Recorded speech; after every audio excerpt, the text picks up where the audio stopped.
welcome to another move by move episode where I am playing rapid 10+0 games and explaining you my thought process. Let's start by looking at our first opponent.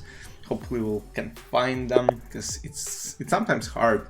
We're playing Zdravejte, Bulgarian opponent Denu 2, and we face French defense.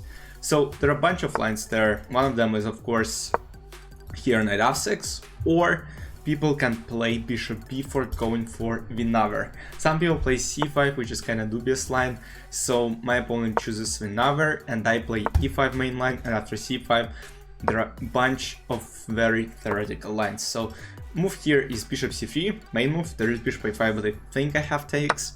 So this one, I think I can just take. I'm not sure what the move is. Probably takes. Take. I mean, I have to think, right?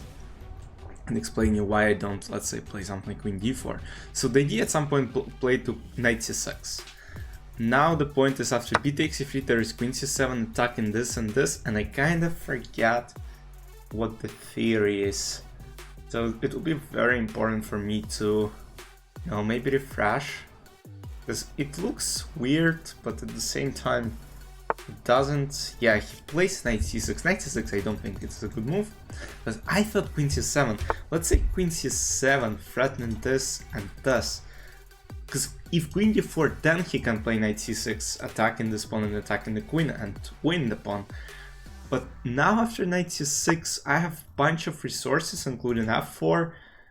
I mean, that looks fine, because f4, alright, there is knight e7, let's actually play f4, because I think, make sure this pawn is stable on e5, and now he'll have to deal with the passive pieces, because let's say now he plays something like knight e7, he have to deal with this b5, and it shouldn't be too good here for black. So I'm not sure, because queen g4 now is coming. He might play knight e7, queen g4 and some h5. This again doesn't make too much sense. Yeah, knight is going here. Maybe he wants to, protect from basically queen g4 jumps. But I still find it hard to believe this is any good for black pieces. Because, okay, he can castle. Knight f3, knight f5. I might even go here. And the point will be that, I mean, my pieces are better located, but it will be an interesting game. We might hit 2200. I remember I was talking about the fact that we might cross it in the last episode, but we couldn't because I played very bad. Now I think b5 is actually might be even winning, because he played d4.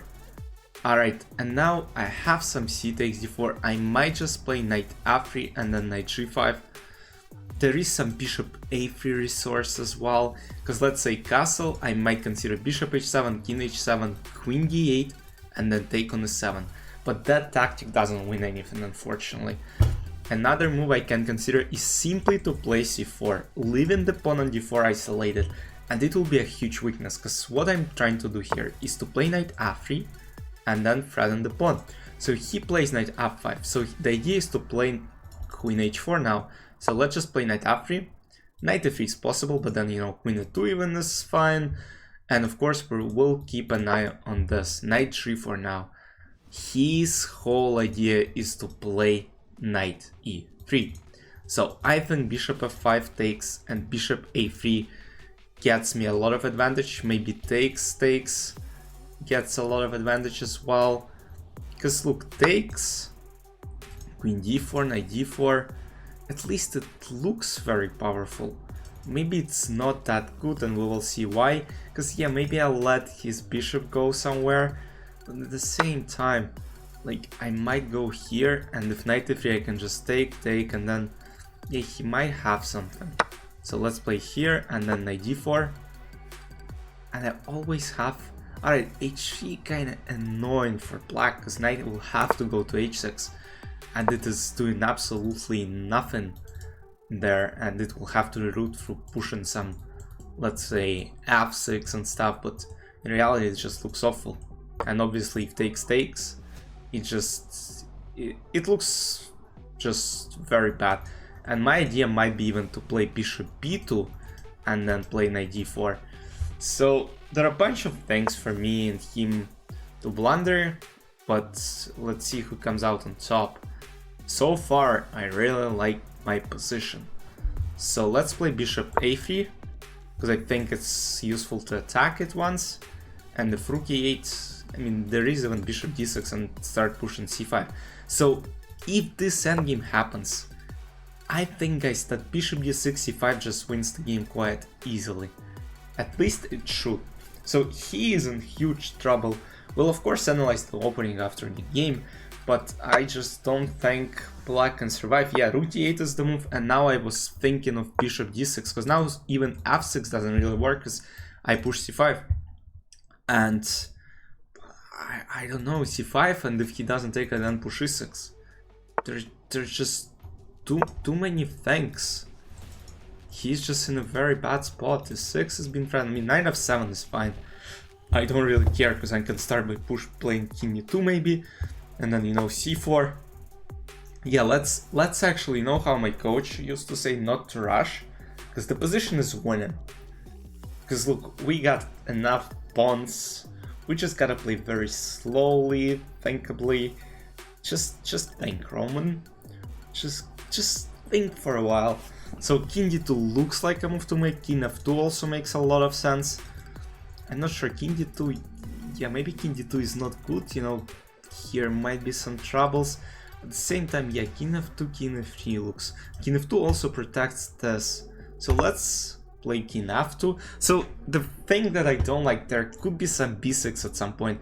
Now he doesn't have them, because I simply play knight c6, and once again, it's a disaster for black pieces. So he's gotta come up with something, and he plays it, and as I said, it's a complete disaster. Rook d7, I think there is e6, and he has to sacrifice it, and I take on a7, I'm up in exchange, and I'm winning the game. He plays this, that's right, but now I think he takes b6. First of all, there is a pin, he can't take. Now he takes here, I think I can play takes d6, and there are no, you know, attacking maneuvers for him, no attacking counterplay chances. Rook e4 or rook e6 just don't make too much sense, 'cause, I mean, at any point I can play rook a7 and just, you know, be in very good shape. Takes rook a8, I mean, I can even play b6, but of course I'll play rook a1, protect it, and then play maybe c4, c5, and then try to come up with something. But of course the position is completely winning. We'll cross 2200 in this episode. Finally we'll be back to this, because you know what I'm thinking about lately? I'm seeing a lot of YouTube videos where different YouTubers reach 2300 rapid. I know they're not as skilled as I am, so I just want to get back to where I belong, specifically in rapid. I'm not playing in open rapid arenas with you know, some cheaters and stuff. D takes c6, b takes c6, and one of these pawns will surely promote. I don't even need to get this rook, I don't even need this rook on the board, and I won the game. Let's jump to the analysis. Alright guys, let's quickly analyze, and I couldn't find anything in my file specifically about this c takes d4 move, because as I said, I've never seen it. So usually here what people do, of course the main line goes like takes, and then something like knight e7, queen g4, queen g7, takes. So very sharp, as I said. So, and after c takes d4, knight e2. So, and position is like absolute chaos, you have to know a lot of theory. I have like files still like move 25 here, so it's like, it's annoying line kind of, because at some point you get to the position where you don't really have any advantage. So if black knows how to play, white knows how to play, most of the time it's probably somewhat equal. So here, again, as I said, I don't know what this move is. Queen d4 during the game, knight c6 comes with tempo, so it's not an option. Of course, a takes before, d takes c3. And here, yeah, what computer says is queen g4 is the main move. Basically, it's attacking on g7 using like kind of extra move, because okay, takes, and now queen g4 I have this kind of extra tempo. So and if takes, of course, happily take, protect this. This is protected for now. So and g7 is a very, very tough. I mean, king of fate can be played, but once again, you don't really want to allow stupid motorcycles riding outside my place. Alright, but we get back. So here, as I was explaining to you, queen c7, double attack. So computer thinks f4 is the best, and after queen c3, I think bishop d2 is what computer thinks. And after queen d4, there is bishop d3 and knight jumps to f3. And look at how white pieces are developed, while black still have none of these pieces developed at all. So f4, and again, after knight c6, I didn't really like that, because at this point, it's like I definitely have some advantage. So, because look, my center is active, this knight has some b5 to protect from, bishop a3 might come at some point.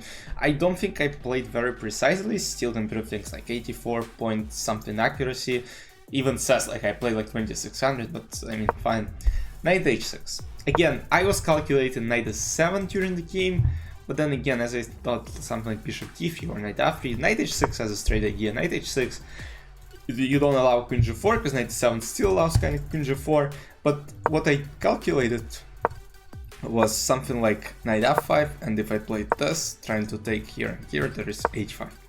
And typical idea for this range, and you know, it's still whiter according to computer, because computer thinks that white have more space and stuff, it gives advantage, but it's not something critical. So bishop d3, and once again, I mean, this knight on h6 is doing absolutely nothing. So d4 is played, and d4, as I said, just gives me a lot of things. So, and as I said, I didn't really like it during the game. Of course, I don't want to take it, because, you know, this, knight d4, there are too many possibilities. You know, I want to kind of make black think more, and b5. I mean, the best move in the position, of course, knight has to go to e7, and now c4 is coming, and knight jumps to f3, bishop goes to a3, and, you know, just too many troubles for black. Advantage is +2 at this point, so isolated pawn, I'm gonna take it at this point, and, I mean, black have nothing to do. This bishop is trash on c8. Yeah, I maybe didn't play it precisely, because, oh, actually bishop f5 is the best move, and just take. Yeah, at this point computer thinks like I played really good.